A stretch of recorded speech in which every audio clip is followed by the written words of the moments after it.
Hello tout le monde, bienvenue dans le tout premier épisode de mon podcast Auratalk. Moi je suis Manon, j'ai 26 ans, je suis la fondatrice de Missile. Donc c'est une société où je vais gérer tout ce qui est extension de cils, rehaussement de cils, les ongles, enfin dans le milieu de la beauté. Donc je sublime toutes mes petites clientes et j'en suis vraiment très fière. Aujourd'hui, on se retrouve dans ce premier podcast, dans ce premier épisode, parce que j'ai envie de créer une safe place où on parle un peu comme dans vos rendez-vous, mais c'est moi face à la caméra aujourd'hui et on va parler de plein de sujets différents. Aujourd'hui, c'est une petite vidéo de présentation, pardon, et on va revenir sur tout mon parcours de où j'ai commencé jusqu'à aujourd'hui. Donc, comme je vous disais, je m'appelle Manon, pour celles qui ne me connaissent pas encore. J'ai 26 ans, bientôt 27. Les petites rides commencent à apparaître. Je suis quelqu'un qui est très déterminé, passionné dans la vie. J'ai toujours voulu être dans ce domaine depuis ma plus tendre enfance, honnêtement. Je suis aussi bélier. Pour moi, c'est une très grande très grande importance, pardon. Donc, vous allez voir que je suis quelqu'un, comme je vous disais, de déterminée, fonceuse. J'ai peur de rien et parfois, c'est même un petit peu compliqué parce que je fonce tête baissée, quitte à me prendre des murs, mais ça m'a aussi servi pour en arriver là où je suis aujourd'hui et pour pouvoir aussi vous conseiller en tant que cliente, mais aussi pour mes futurs élèves ou celles qui ont déjà été mes élèves, pour les futures techniciennes de cils ou prothésistes ongulaires. Donc, pour commencer, moi, j'ai toujours, comme je vous disais, voulu être dans la beauté depuis le plus loin que je me rappelle. Je disais que je voulais créer une boutique de produits et services cosmétiques à l'étranger. Bon, pour l'étranger, on y reviendra. Pour l'instant, je suis loin d'être bilingue. On essaye petit à petit. Mais pour tout ce qui est esthétique, du coup, je suis en plein dedans. Donc là, au mois d'août, à l'heure où je vous parle, nous sommes au mois de juillet. Donc au mois d'août, dans un petit peu plus d'un mois, Missile fêtera ses 5 ans, donc je pense que j'ai aussi un petit peu le recul pour bien vous expliquer mon parcours. Donc, pour revenir sur mon parcours, alors j'ai commencé tout bêtement, j'ai fait mes années de collège, j'ai eu mon brevet et ensuite je suis partie en études professionnelles. Donc moi j'ai toujours voulu faire un CAP esthétique, mais je ne sais pas si parmi vous, il y en a qui vont se reconnaître, mais moi, mon père m'a dit non, il n'y a pas de débouché dans ce domaine, il y en a déjà beaucoup. Donc, j'ai écouté mon père et je suis partie dans un bac pro vente, donc qui m'aura servi finalement parce que euh, on va dire que tout le côté marketing, etc., ça sert aussi dans l'ouverture d'une société. Donc, j'ai passé mon bac que j'ai eu avec une mention bien. Je me lançais un petit peu de fleurs, ça me détend. Du coup, j'ai eu mon bac avec une mention bien après 3 ans d'études. J'ai vraiment aimé mes études. Je dirais pas que je les ai subies ou vraiment ça m'a intéressée. Donc j'ai eu mon bac et ensuite, là, il y a le problème qui commence et que j'ai toujours dans la tête de devenir esthéticienne ou enfin, j'avais pas encore un truc précis, mais je voulais être dans la beauté. J'aimais bien la vente, mais je suis quelqu'un qui se lasse très vite. Donc j'ai été dans la vente chez Sephora, j'ai travaillé un petit peu chez Nocibé, j'ai aussi par la suite été dans la vente pure et dure et même dans le commerce, mais je savais pas à ce moment-là de manière précise ce que je voulais faire. Donc, je me suis dit, est-ce que c'est pas trop tard pour la beauté? Parce qu'avec le recul, quand on ne connaît pas, on se dit peut-être que c'est trop tard. Enfin, on se pose plein de questions.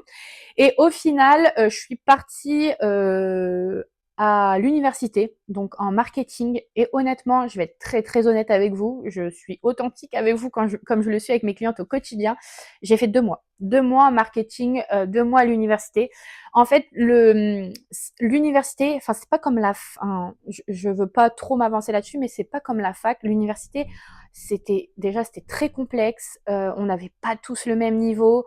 Déjà, moi, j'étais pas passionnée par le marketing. Honnêtement, le peu que j'ai fait, ça m'a pas plu du tout, ni la mentalité, ni le style de cours. Déjà, moi, je sortais d'un établissement privé où vraiment on était hyper bien suivis parce que avant avant tout ce bac, j'étais dans des établissements publics et honnêtement, j'étais en décrochage scolaire, c'était catastrophique. Donc, mes parents m'ont mis en privé, c'est ce qui m'a sauvée honnêtement. Et se retrouver vraiment seule avec vous-même, sachant que moi, entre deux, j'avais pris mon indépendance. J'ai pris mon indépendance très jeune, à 17 ans. Donc, j'étais vraiment dans un mood de vie où tout était nouveau et tout était trop peut-être indépendant d'un coup. Et donc l'université, ça m'a pas du tout plu déjà, comme je vous disais, par le programme, mais surtout, je pense que c'est aussi l'organisation en elle-même parce que au final, quand je venais pas, je devais me justifier, alors que pour moi, la fac, c'était: «Oh, j'y vais quand je veux et tout». Alors surtout, n'allez pas, faire des études en pensant que vous pouvez y aller quand vous voulez, y aller que de temps en temps, c'est pas le but, hein. Moi, c'est parce que je pense que je suis pas extrêmement scolaire quand ça ne m'intéresse pas. Donc, si un sujet va m'intéresser, comme le bac pro vente, ça m'intéressait vachement. Du coup, j'étais très concentrée. J'étais une élève, on va dire, presque studieuse, hein. On va pas trop aller trop loin, mais j'étais, je pense, une élève studieuse parce que ça m'intéressait.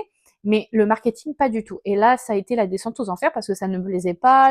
C'était compliqué. Tout était compliqué, honnêtement.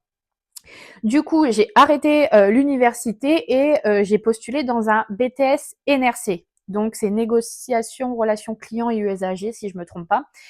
Et je voulais absolument faire, moi, à la base, MUC, donc management des unités commerciales. Donc, c'est pour être vraiment plus manager, etc.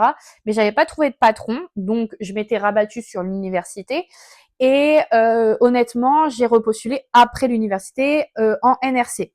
Et là, NRC, ça m'a plu un petit peu plus, mais c'était un établissement public, donc pas assez on va dire, pas assez entouré, pas assez soutenu à mon goût par rapport à moi, ma façon de travailler. Alors, désolée pour les petits changements de lumière, hein, c'est le soleil. Petite parenthèse.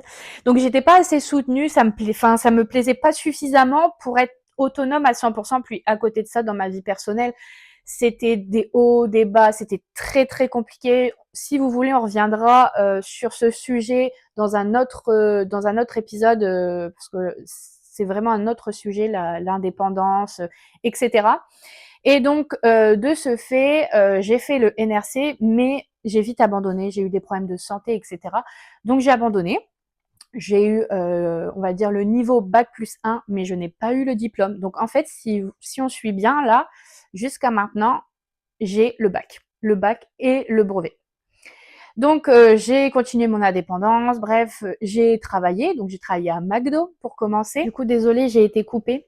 Je vous disais, du coup, j'ai commencé à McDo pour commencer. Ensuite, je suis restée 2 mois, quelque chose comme ça, chez McDo. J'ai beaucoup aimé, honnêtement, mais voilà, je ne m'y voyais pas faire non plus une carrière. Et ensuite, j'ai signé un petit CDD il me semble que c'était 1 mois, dans l'entreprise d'immobilier, là où j'avais fait tous mes stages d'entreprise, du coup, pendant mon bac. Donc pareil, j'ai bien aimé, mais pareil, je me lasse très vite, donc c'était pas quelque chose où je me voyais faire carrière non plus. Et ensuite, du coup, j'ai déménagé et j'ai travaillé à Burger King. Donc pareil, j'ai dû travailler quelques mois et n'ayant pas le permis tout de suite, c'était un petit peu, ça me bloquait en fait. J'avais plus de voiture. Enfin, j'avais le permis, mais j'avais plus de voiture. Enfin, c'était compliqué. Du coup, j'ai dû arrêter, mais très bonne expérience. Enfin, rien à regretter, on va dire. Et ensuite, du coup, j'ai enchaîné et j'ai travaillé dans un supermarché. Je vais pas citer le nom. J'ai travaillé dans un supermarché et j'ai passé un CQP, donc c'est un nouveau entre guillemets diplôme, c'est un niveau BEP, je crois, ou CAP. Ça s'appelle un CQP et c'était en hôtesse de caisse et employé libre-service et employé de drive. Donc c'était pas une très mauvaise expérience hein, en soi. Commerce, on va dire. J'ai travaillé pendant 9 mois. Ça m'a permis d'avoir un diplôme qui m'a servi à rien du tout par la suite, mais voilà, c'était l'entre-deux. Et du coup, après cet emploi, j'ai travaillé en usine. Du coup, je vous disais, j'ai travaillé en usine après pour continuer mon chemin de vie professionnelle. Je travaillais dans une usine de conditionnement. Alors, ça a été pour moi le travail le plus dur que j'ai fait de ma vie, que ça soit physiquement, mentalement, tout. Donc, c'était posté, etc. C'était pas très bien payé en plus, mais c'était une bonne première expérience. Et j'ai fait 9 mois, si je me trompe pas. Ça doit être ça, 8 ou 9 mois. Et en fait, j'étais dans ce truc-là. Entre deux, j'ai commencé à faire mes extensions de cils, je faisais mes ongles, etc. Et en fait, je me suis pris de passion pour vraiment des choses précises comme les ongles et les cils. Donc, je vous ai dit, j'étais toujours passionnée, excusez-moi, j'étais toujours passionnée par l'esthétique, mais j'avais pas de choses précises qui me passionnaient. Mais là, les ongles et les cils, ça a été vraiment une belle découverte. Du coup, je travaillais, je mettais de côté pour pouvoir me payer une formation en extension de cils. Et quand le moment est venu, donc j'ai été aussi aidée hein, d'un autre côté, mais quand le moment est venu où j'ai pu me payer cette formation, j'ai fait cette formation. Et franchement, ça a été un déclic pour moi. c'est vraiment, j'étais passionnée. Donc quand il y a la passion, je suis bélier. Donc quand il y a la passion, là on fonce tête baissée et on regarde pas en arrière, on regarde nulle part. On fonce, on a des œillères. Du coup, j'ai commencé à travailler un peu dans les extensions de cils chez moi. Je faisais des modèles pas chers, etc. pour voir si ça allait vraiment me plaire. J'ai commencé à investir. Et en fait, je travaillais encore à l'usine à côté. Et lorsque ça faisait peut-être, je veux pas dire de bêtises, mais max 15 jours, j'ai vu qu'en fait ça prenait parce que j'ai commencé les extensions de cils après le premier confinement. Donc les gens ils commençaient à ressortir. C'était vraiment là où ça a commencé à émerger et je suis tombée au bon moment et au bon endroit, je pense. Et donc du coup, au bout de 15 jours, j'ai pu, parce que ça se passait mal dans mon ancien emploi, ça commençait à partir un peu en cacahuète. Et du coup, j'ai claqué la porte et j'ai dit bah, je ne reviendrai plus et je me suis lancée à 100% donc dans Missile, ce qui deviendra Missile par la suite, mais dans Missile à 100% en clientèle. Donc au début, c'était un peu compliqué. C'était un petit peu compliqué puisque bah, après Covid, j'avais du coup plus de salaire, donc ça dépendait que de ça, enfin presque. J'avais heureusement un peu de chômage, mais ça a duré qu'un temps. Et quand j'ai vu que ça commençait à bien prendre, etc., je me suis déclarée, donc je dirais peut-être au bout d'un mois, j'ai fait ma déclaration. Donc, on y reviendra pardon dans un autre épisode. Mais quand vous lancez votre société, vous pouvez faire une demande d'une aide spécifique qui s'appelle l'ACRE. Et donc, si elle vous est accordée, vous avez une réduction des charges de l'URSSAF pendant 1 an. Donc, moi, mes charges d'URSSAF étaient à 5,5%. Donc, c'était l'idéal parce que j'avais les revenus de la société, j'avais la réduction URSSAF diminuée et en plus de ça, j'avais encore mon chômage à côté. Donc, c'était génial. Donc, c'était vraiment le bon moment pour me lancer. Et donc, ça a pris plus ou moins vite, enfin même très vite, je dirais, mais ça a pris jusqu'au moment où deuxième confinement. Et là, ça a été la chute. La chute parce que, bah, en fait, tout était tellement bien lancé. J'ai eu peur, j'ai eu plus de salaire, donc encore heureux que j'avais un peu de chômage à côté. Mais ça a été un peu compliqué. Et puis, bah, le confinement est passé, j'ai repris tranquillement. Et après, il y a eu encore un autre petit confinement. Et là, j'ai travaillé, quoi qu'il arrive, même si on n'avait pas le droit, j'ai dit non, tant pis, il faut que je me lance. Et donc, c'est parti de ça, en fait. Les extensions de cils, ça a été un déclic. Et puis, étant quelqu'un qui, pardon pour la luminosité, étant quelqu'un qui se lasse aussi, enfin, pas qui se lasse très vite, mais qui attend, je suis curieuse, j'aime découvrir plein de choses, j'aime faire plein de choses, j'aime bien que mes journées soient vraiment variées. Et donc, après, par la suite, je me suis lancée et dans les ongles et dans les épaules.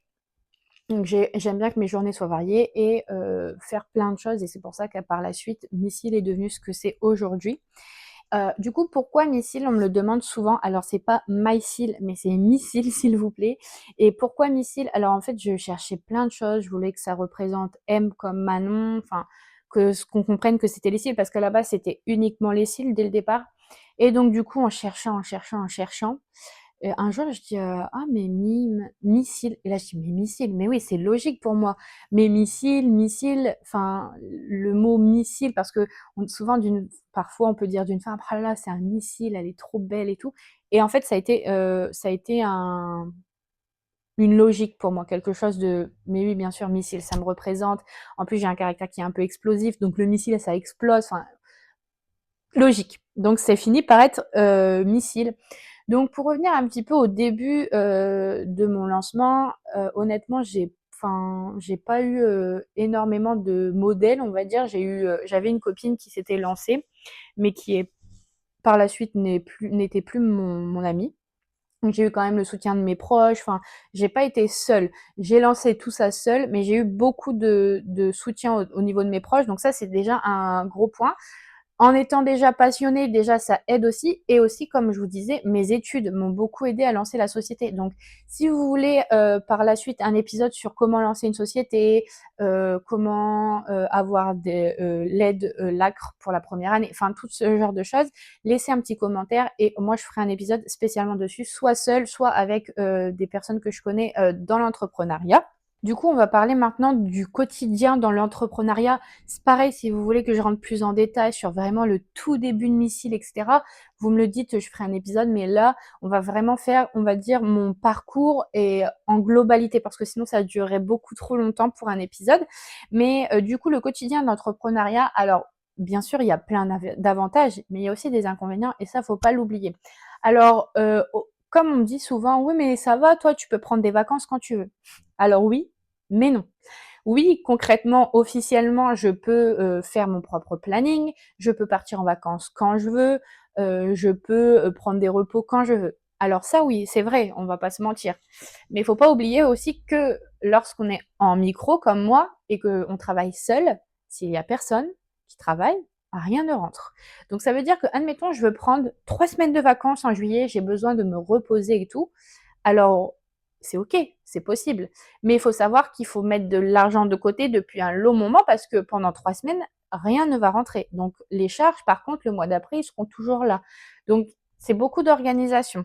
Ensuite, il faut savoir que, plus on travaille aussi, plus on a besoin de matériel et plus le matériel qu'on achète, ça te coûte cher. Plus le temps passe, en plus, on va dire le niveau de vie enfin pas le niveau de vie, mais les prix en globalité de tout augmentent. Donc ça, c'est aussi à prendre en compte. Donc oui, officiellement, on peut gérer notre planning comme on le veut, on peut choisir nos clientes, etc. Mais ça se passe pas tout le temps comme ça. On peut pas se permettre de partir 3 semaines comme ça et hop, on met tout derrière nous. Non, ça se passe pas comme ça. De toute façon, vous allez le voir en vous lançant. Vous adaptez aussi beaucoup aux clientes. Si je pouvais vous donner un conseil quand vous vous lancez, alors oui, vous allez pouvoir par la suite choisir vos clientes, vous permettre de me dire, bah, par exemple, celle-ci, il y a un peu moins de feeling. Bon, bah, de toute façon, votre clientèle vous ressemblera, elle va s'affiner au fur et à mesure du temps. Vous allez avoir une clientèle qui va vous ressembler, avec qui vous allez devenir peut-être même amis avec certaines. Moi, ça m'est arrivé. En tout cas, je vous reprends dans cet angle-là, mais on va continuer sur ce que je disais, que votre clientèle va finir par vous ressembler. Par contre, ne faites pas l'erreur, si vous êtes dans le mood là de vous lancer dans cette période, de vous lancer, ne faites pas l'erreur de ne pas faire payer vos proches. Je vous explique. En fait, lorsque vous vous lancez, vous allez certainement avoir les copines, etc. qui ah mais tu te lances, mais c'est super, mais on est copines. Enfin voilà, tu me fais pas gratuit. Alors non, vous travaillez, le matériel vous le payez, votre temps il n'est pas gratuit. Du coup, vous ne faites pas de prestations gratuites. Vous faites des modèles à moindre coût, ça d'accord, mais vous ne faites pas de prestations gratuites. Moi, ce que je fais, même encore maintenant, j'ai une promotion famille-amis. Donc, ils bénéficient toute l'année de moins 20% sur les prestations qu'ils réalisent, mais il n'y a pas de gratuit. Parce que vous allez voir que le jour où vous allez vouloir leur dire, bah écoutez, là, ou écoute, là, moi, mes produits me coûtent cher, j'ai des demandes en clientèle, je peux pas me permettre de faire des prestations gratuites. Bizarrement, ça sera plus vos amis. Donc, si dès le départ, de toute façon, des proches, si ils vous aiment vraiment et ils veulent que vous réussissiez, peu importe, ils vous feront payer. Moi, demain, j'ai une copine qui se lance. Bah, je vais vous donner un exemple basique. J'ai une cliente qui s'est lancée dans le tatouage. Ça, encore, c'est délicat. Je peux comprendre que tout le monde ne veuille pas aller voir quelqu'un qui vient de débuter. Moi, perso, comme vous pouvez le voir, je suis un cahier de brouillon. J'adore quand c'est pas parfait, etc. Enfin, voilà. Ça, c'est mon point de vue. Elle vient de se lancer et je trouve qu'elle se débrouille vachement bien pour une débutante. Du coup, qu'est-ce que j'ai fait? Bah, j'ai été me faire tatouer et c'est normal de la payer. En fait, c'est une façon de lui donner de la force, de lui montrer qu'on a confiance en elle, qu'elle va réussir et ça va booster les gens. C'est pas en faisant des prestations gratuites et en disant ah mais on est copines ou t'es ma sœur, t'es ma cousine. Alors oui, je peux comprendre que voilà, moi ma famille proche, ma grand-mère par exemple, je la fais pas payer, mais le reste de ma famille, on va dire moins proche, c'est 20%. Vous avez moins 20%. Après, vous êtes libre de venir ou de pas venir. Ça, voilà. Donc, je voulais vraiment faire un point d'honneur à ça parce que souvent, on est perdu au début. Est-ce que je fais payer, etc. Après, pour vos prix, en général, je vous parle, on va dire, en globalité dans les prestations de beauté. Pour les prix, quand vous vous lancez, vous allez faire des prix un petit peu plus bas que le marché parce que bah, vous n'avez pas l'expérience, vous lancez, vous faites des tarifs modèles, etc. Et ça, c'est OK. Par contre, par la suite, il faut s'adapter parce que lorsque vous êtes déclaré, etc., si vous faites des tarifs bien bas, ça voudra dire que votre matériel, il est pas de bonne qualité. Parce que si vous avez du matériel de bonne qualité, vous pourrez pas vous permettre d'avoir des prix bas. Peut-être que vous manquerez d'expérience et de compétences. Donc ça, c'est pareil. C'est pas, enfin, tout dépend en fait de quel genre de clientèle vous souhaitez attirer. Si vous voulez une clientèle chill, qui vous ressemble, qui ne soit pas un peu embêtante au niveau des tarifs, au niveau des horaires, des annulations, etc. Il faut que vous mettiez un tarif qui soit dans la norme de globalité de votre région, de votre ville en fait.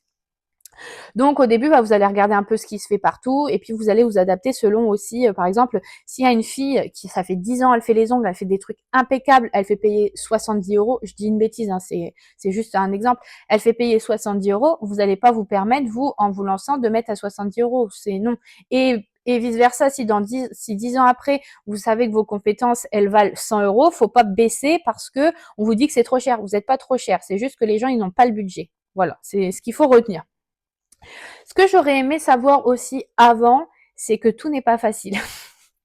Alors, je m'entends parce que, en fait, si vous voulez, dans l'entrepreneuriat, il y a des moments, enfin, vous allez avoir plein d'objectifs, plein de buts, plein de projets, et ça, c'est super bien. Mais par contre, il faut savoir que tout ne se passe pas toujours comme prévu, et que derrière une entrepreneuse, pardon, derrière une société, derrière une fille qui gère sa société, et ben, il y a des soirs, et beaucoup de soirs où elle va pleurer, elle va être, comment dire, elle va être démoralisée, elle va perdre patience aussi, perdre motivation, démotivée, c'est ça que je cherchais. Elle va perdre motivation.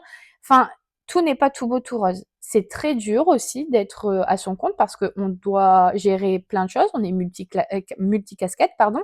Après, c'est comme tout. Il y a du bon et du mauvais pour tout. Il n'y a pas on va dire, de métier parfait où on aime tout ce qu'on fait et il n'y a pas de métier où tout est nul. Non, c'est pas comme ça. Moi, par exemple, dans mon métier, j'adore mon métier, mais j'avoue que parfois, de tout porter seul sur mes épaules, c'est dur. Admettons, dans une prestation, par exemple, dans les ongles, je suis un peu plus embêtée de faire une dépose que de faire du nail art. Vous voyez, en fait, il y a pas de, c'est pas tout noir ou tout blanc, c'est gris et c'est normal. Il y a du bon, il y a du moins bon et on s'adapte. Heureusement, il y a plus de bons que de moins bons, mais c'est un peu dans toute votre vie que ça sera comme ça. Et si je dois retenir quelque chose que j'aime vraiment dans mon métier, c'est pas, alors, ce que j'aime le plus, je pense, c'est vraiment le contact avec vous, mes missiles. Je parle de vous en général. J'espère que vous avez tous un peu plus ou moins fait une prestation où vous me connaissez. Mais vous, mes missiles, c'est ce qui est le plus important pour moi. Parce que, en fait, c'est vous, c'est grâce à vous que je suis ici. C'est grâce à votre soutien, à votre fidélité, parce que vous croyez en moi. Donc, c'est grâce à vous. Donc, je dirais ce que j'aime le plus, c'est le contact avec vous, la relation qu'on a créée et aussi de voir vos visages lorsque vous ouvrez les yeux après une extension de cils, de voir vos commentaires, vos petits retours en message, en fait, que vous soyez satisfaite, que vous vous sentiez belle, sublimée. Je vous retrouve dans une autre tenue, avec une autre coiffure peut-être, ou même sans mes lunettes. Alors hier j'ai eu quelques galères pour terminer de tourner ce podcast, c'était ce premier épisode. Bon, c'est les aléas, le premier on met tout en place et après ça ira mieux. Donc soyez indulgents s'il vous plaît, le but ici c'est d'être authentique à 100%. Donc c'est pour ça que je n'ai pas la même tenue, je suis aussi accompagnée de mon petit Blue que vous ne voyez pas mais il est juste ici, il dort. Du coup, on va se retrouver aujourd'hui pour terminer et clôturer ce podcast. Donc, je vais vous expliquer ce qui va se passer un peu par la suite pour Oratalk, du coup. Je pense faire d'autres épisodes en face cam, comme ça, un peu confidence, des questions-réponses aussi, pourquoi pas, à vos interrogations. Pourquoi pas faire des petits aussi questions-réponses ou interviews avec certaines de mes clientes qui sont là depuis longtemps, qui pourront vous répondre d'un autre point de vue sur d'autres questions pour par exemple des futures clientes ou alors des personnes qui vont déjà chez des prestataires de services, mais excusez-moi mon téléphone sonne, qui vont déjà chez des prestataires de services dans la région, mais pas chez moi par exemple, mais dans la région ou même ailleurs, pourquoi pas. Il y aura aussi par la suite, je pense, des invités, des guests entre guillemets, qui sont par exemple dans l'entrepreneuriat, si on fait un épisode sur l'entrepreneuriat, des mamans peut-être pour la vie de famille, etc. Enfin, le but ici, c'est vraiment de se retrouver pour une safe place, de parler de tous les sujets, pas spécialement que du bien-être ou des prestations de services ou de l'entrepreneuriat, mais tout ce qui peut englober la vie de femme, la charge mentale. Ça peut être aussi la dépression, ça peut être les enfants, le mariage, la spiritualité, la foi, ça peut être plein de choses parce que c'est vraiment un endroit où je veux créer une safe place et pouvoir parler de tout comme si on était en rendez-vous finalement et qu'on parlait vous et moi, et ben là ça sera avec d'autres personnes, donc pourquoi pas inviter des personnes. Si vous avez pareil des idées ou des envies, n'hésitez pas à me le dire, que ça soit en commentaire ou alors m'envoyer un petit message sur mes réseaux sociaux que je vous mettrai dans la barre d'infos. Et si vous voulez papoter, ça sera avec grand plaisir. Donc pour le Instagram de Syl et celui où je réponds le plus, ça sera, je vous le mettrai peut-être ici si j'arrive à l'incruster. Ici, je vous disais, le but c'est de parler de la vraie vie, donc du développement personnel, de plein de choses. Moi j'aime beaucoup le développement personnel, je suis une personne très positive, enfin j'essaye de l'être au quotidien. Après, je suis une personne comme tout le monde, donc j'ai parfois des périodes un peu plus de down, mais j'essaye quand même d'être au maximum positive, de me développer personnellement, etc. Donc ça sera un plaisir de partager ça avec vous, de vous donner des conseils, pourquoi pas, dans la vie globale par rapport à moi, ce que j'ai vécu. Pour celles qui hésitent à se lancer dans l'entrepreneuriat ou les cils ou les ongles, le seul conseil que je peux vous donner, c'est foncer. Foncez parce que vous aurez que des regrets si vous n'essayez pas. Dans la vie, je pense que, comme on dit le proverbe, la peur n'évite pas le danger. Donc dans tous les cas, quoi qu'il arrive, si vous essayez pas ça, vous aurez peut-être eu un autre échec sur autre chose. Et les échecs, c'est positif finalement, parce que si vous avez un échec, c'est que vous avez essayé au moins. Et le principal dans la vie, je pense que ici, on n'a qu'une seule chance, on n'a qu'une seule vie. Donc il faut la vivre à fond, profiter de chaque instant, prendre chaque petite opportunité et se lancer et ne pas avoir peur. De toute façon, vous n'avez rien à perdre, vous avez tout à gagner finalement. Donc c'est vraiment l'essentiel et c'est ce qu'il faut garder, comme dirait une de mes inspirations, on va dire depuis plusieurs années, plus égale plus. Le positif attire le positif, donc ça il faut y aller et il faut foncer, et puis vous verrez bien. Si ça se passe mal, bon bah c'est tout, vous aurez essayé, et si ça se passe bien, bah, vous aurez tout gagné.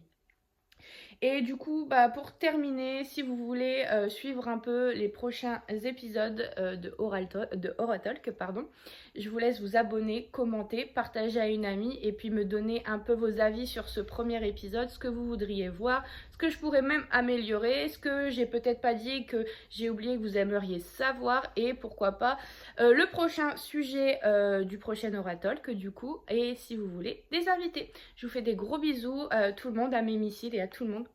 Des bisous et à bientôt!